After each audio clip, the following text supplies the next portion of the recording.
নবম জাতীয় pay scale নিয়ে এবার আরও স্পষ্ট হলো সরকারের পরিকল্পনা। 3টি পৃথক কমিশনের দেয়া সুপারিশ পর্যালোচনা করে নিজেদের সিদ্ধান্ত জানিয়েছে মন্ত্রিপরিষদ সচিবের নেতৃত্বাধীন সচিব কমিটি। কমিটির সুপারিশ অনুযায়ী সরকারি চাকরিজীবীদের মূল বেতন সর্বোচ্চ 100% পর্যন্ত বাড়তে পারে, তবে সব গ্রেডে সমান হারে এই বেতন বৃদ্ধি হবে না। গত বুধবার সচিবালয়ে মন্ত্রিপরিষদ সচিব নাসিমুল গনির সভাপতিত্বে অনুষ্ঠিত বৈঠকে নবম জাতীয় পে স্কেল নিয়ে বিস্তারিত আলোচনা হয়। বৈঠকে 3টি পৃথক কমিশনের সুপারিশ পর্যালোচনা করে নিজেদের মতামত ও সিদ্ধান্ত তুলে ধরেন কমিটির সদস্যরা। সচিব কমিটির সবচেয়ে গুরুত্বপূর্ণ সুপারিশ হলো নতুন বেতন কাঠামোতে নিম্ন গ্রেডের কর্মচারীদের তুলনামূলক বেশি সুবিধা দেওয়ার বিষয়টি গুরুত্ব পেয়েছে। জীবনযাত্রার ব্যয়, মূল্যস্ফীতি এবং আর্থিক সক্ষমতা বিবেচনায় নিম্ন গ্রেডের কর্মচারীদের মূল বেতন সর্বোচ্চ 100% পর্যন্ত বাড়ানোর সুপারিশ করা হয়েছে।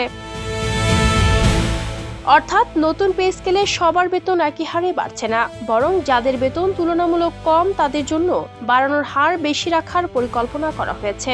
সরকারের বিবেচনায় উচ্চ গ্রেডের কর্মকর্তারা মূল বেতনের বাইরে বিভিন্ন সুযোগ সুবিধা পেলেও নিম্ন গ্রেডের কর্মচারীদের বড় অংশের আয় নির্ভর করে মূল বেতনের উপর, ফলে মূল্যস্ফীতির চাপ তাদের উপর বেশি পড়ে।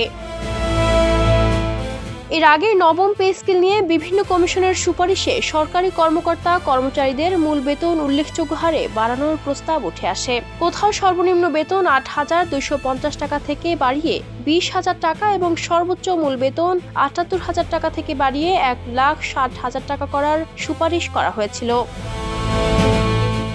এখন সেই বিভিন্ন সুপারিশের মধ্য থেকে বাস্তবতা ও সরকারের আর্থিক সক্ষমতা বিবেচনা করে নিজেদের অবস্থান জানিয়েছে সচিব কমিটি। তবে কমিটির সুপারিশই চূড়ান্ত সিদ্ধান্ত নয়। নতুন বেতন কাঠামো কত ধাপে এবং কিভাবে কার্যকর হবে সে বিষয়ে চূড়ান্ত সিদ্ধান্ত নেবে মন্ত্রিসভা।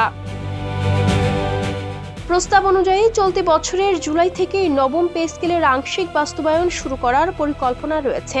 এরপর ধাপে ধাপে 2028 সালের জানুয়ারির মধ্যে পুরো বেতন কাঠামো বাস্তবায়নের লক্ষ্য ধরা হয়েছে। তবে পে স্কেল চূড়ান্ত করার আগে বিচার বিভাগ সংক্রান্ত কিছু জটিলতাও সমাধান করতে হবে। এ বিষয়ে অর্থমন্ত্রী আমির খসরু মাহমুদ চৌধুরীর নেতৃত্বে 7 সদস্যের একটি মন্ত্রিসভা কমিটি কাজ করছে। তাদের সুপারিশ পাওয়ার পর চূড়ান্ত খসড়া মন্ত্রিসভায় উপস্থাপন করা হবে। 2015 সালে 8ম জাতীয় পে স্কেল কার্যকর হওয়ার পর দীর্ঘ সময় পেরিয়ে গেছে। এর মধ্যে সরকারি চাকরিজীবীদের বেতন বাড়লেও মূল্যস্ফীতি ও জীবনযাত্রার ব্যয় অনেক বেড়েছে। তাই নতুন পে স্কেল নিয়ে দীর্ঘদিন ধরে প্রত্যাশা তৈরি হয়েছে। সচিব কমিটির সর্বোচ্চ 100% বেতন বৃদ্ধির সুপারিশ সেই প্রত্যাশায় নতুন মাত্রা যোগ করেছে। এখন সরকারি চাকরিজীবীদের নজর মন্ত্রিসভার চূড়ান্ত সিদ্ধান্তের দিকে। কবে থেকে কত ধাপে এবং কোন গ্রেডে কতটা বেতন বাড়ছে সেটি এখন দেখার অপেক্ষা। Ayesha Akter Sworna, Campus Times.